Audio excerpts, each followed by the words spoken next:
Salut à tous, Arnaud pour Geek & Vaps. Donc aujourd'hui on va voir le nouveau dripper de chez Kennedy Vapor, le Trickster 25. Alors le dripper Kennedy est assez connu, hein, il a pas mal fonctionné en son temps. Maintenant on revient avec le Trickster qui est clairement différent, qui apporte des nouveautés très intéressantes. On est sur un gros dripper en acier inoxydable avec une gravure Kennedy relativement profonde, vraiment très joli. Il fait à peu près 38 mm de haut avec son drip tip pour 25 mm de large, donc relativement large, avec une gravure en dessous. Il a un pin positif en cuivre, donc c'est plutôt pas mal. On a donc deux arrivées d'airflow relativement balèzes, elles font 7 mm de large pour 4 mm de haut. On a également un drip tip relativement balèze avec une ouverture de 13 mm. Alors une des grosses nouveautés de ce dripper, c'est la possibilité d'avoir un réglage d'airflow. Comme vous le voyez, sur la partie cloche, on a 3 entailles qui nous permettent à la fois de nous régler en simple ou double coil et de venir régler notre arrivée d'air. On a un drip tip propriétaire avec un joint à l'intérieur en fait de la cloche, à savoir que on va pouvoir adapter les drip tips du Goon. Le plateau de travail relativement classique avec 2 postes, un poste positif et un négatif, des arrivées d'air sous forme de cheminée surélevée, ce qui nous permet d'avoir une large réserve de liquide et 2 joints pour maintenir au niveau de la base des joints qui tiennent relativement bien. À savoir également qu'il existe une version bottom feeder, donc avec un pin BF, pour les aficionados de ce type de vape. Concernant son montage, c'est super simple. Là, je l'ai monté en double coil avec un double fuse Clapton. Vraiment, alors travaillé très très fin. Hein, c'est quelqu'un qui suit sur les streams les lignes qui me les avait fait. Donc des très très bons coils. Donc pas de problème pour la mise en place. C'est des vis BTR. On va retirer le fil excédentaire. Et ensuite, on va venir faire chauffer les coils pour avoir vraiment une chauffe uniforme. Quelque chose de bien synchro sur les 2 coils, avec une chauffe de l'intérieur vers les extérieurs.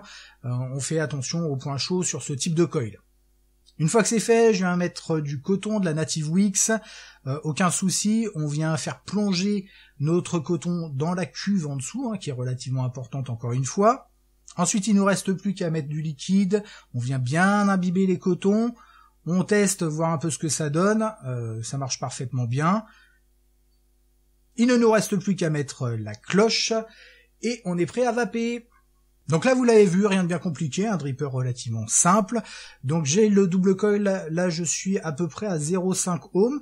Je suis sur l'Exome V3 à 70%. Et puis on est parti. Hein.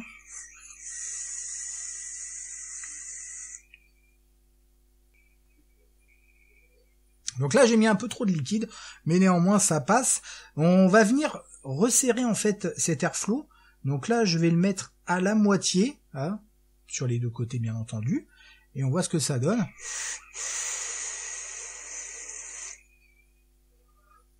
Ça reste très très aérien. On va venir vraiment refermer jusqu'à ce qu'il reste un ou 2 mm là des 2 côtés.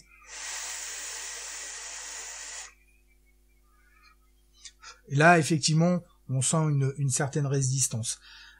Il faut vraiment venir jusqu'à la toute fin, en fait, pour sentir vraiment cette résistance. Si vous laissez ouvert à la moitié des 2 côtés, on va pas trop sentir la différence, à moins que vous ayez une aspiration de malade, hein, ce qui est possible. Et là, j'ai quelque chose de beaucoup plus retenu. J'ai 1 mm d'ouvert de chaque côté. Mais bon, clairement, on s'éclate mieux sur quelque chose de grand ouvert sur ce type de dripper. Ce qui est pas mal d'ailleurs, cette compatibilité avec le drip tip pour Goon. Celui-ci là que j'avais acheté, je sais plus quelle marque c'est.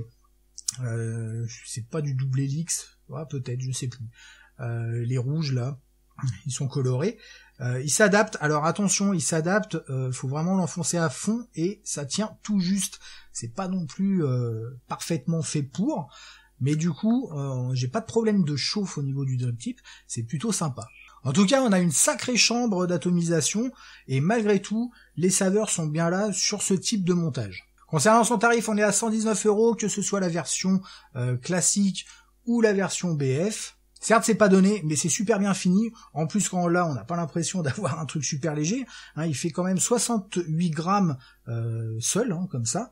Donc, c'est un bon petit bébé. J'en profite pour remercier Manu du Dripper Club. Et en plus, il vous fait profiter d'un code promo, à savoir moins 10% avec le code qui apparaît juste en dessous. Moins 10% jusqu'à fin juin. Voilà, en tout cas, si vous aimez les gros drippers, si vous aimez faire des gros montages et des gros nuages, eh ben clairement, ce dripper vous plaira. Allez, on se retrouve très rapidement pour de nouvelles aventures. Merci d'avoir regardé cette vidéo. N'oubliez pas de vous inscrire ou de participer à l'Edus. Et en attendant, une très bonne vape à tous.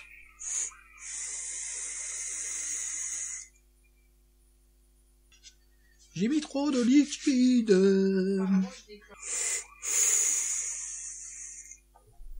C'est nul.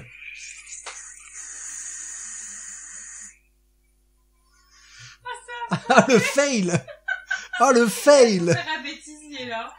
Allez, on se retrouve très rapidement pour de nouvelles aventures. Merci d'avoir regardé cette vidéo. Bye.